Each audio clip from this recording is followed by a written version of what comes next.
When I was a child, we used to drive all the way from the south coast of England to the Northwest Highlands for the summer holidays, nearly 700 miles. My dad didn't need a map as he completed the journey dozens of times. When I asked him how he knew if he was going the right way, he said the road signs helped him. But all I knew was I'd never seen a sign to Acklety Buoy in my hometown of Portsmouth. He told me he looked at the journey in chunks, and if the road sign said Oxford, he was heading in the right direction. Beyond Oxford, he looked for signs that said the north, then Carlisle, then Scotland, and so on. When you are writing your critical essay, you need to give your examiner signposts too. The best way to do this is with topic sentences. Topic sentences help you and your examiner know you are on the right path. So get your seatbelts on and let's get going. This is Think 4.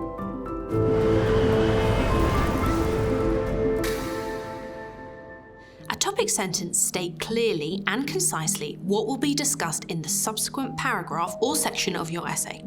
Like I said, topic sentences are like signposts. They tell the reader and the examiner where the essay is going, what direction you are headed in, and they are crucial for developing your line of argument. You should be able to clearly pick out the topic sentences of any essay and know exactly what the essay is arguing without reading anything else. I suggest to my classes that each of the 4 sections of the main body of their essay should begin with a topic sentence. So, what should a topic sentence include? I suggest reference to where you are in the text, reference to the question, and summary of your argument. As an example, I'm going to use this essay question and talk about All My Sons by Arthur Miller. Choose a play which portrays conflict within an individual or family or community. I'm going to focus on family. By referring to appropriate techniques, explain the nature of this conflict and discuss how it contributes to your appreciation of the play as a whole.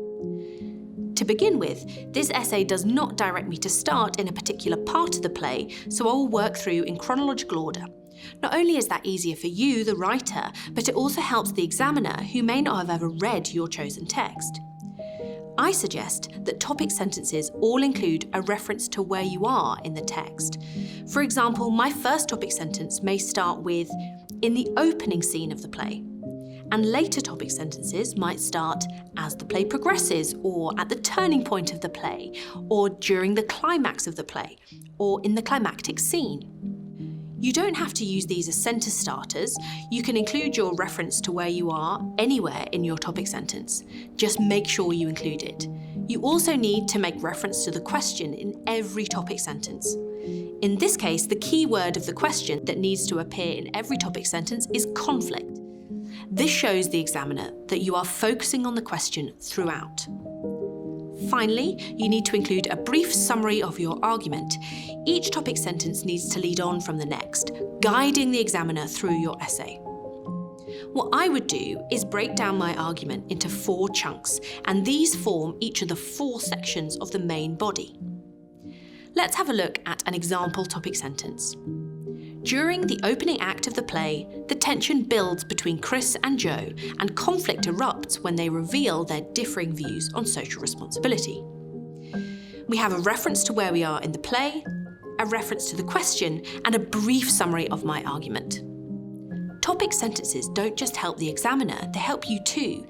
They help to clarify exactly what you want to say in your essay. With topic sentences as signposts, your examiner will be able to follow you all the way through your essay effortlessly. An essay is a journey, an intellectual one, and the reader needs confidence in you to guide them. The topic sentences will make sure they are never feeling lost and they always get to where you want them to go. This was Think 4. Thanks for watching.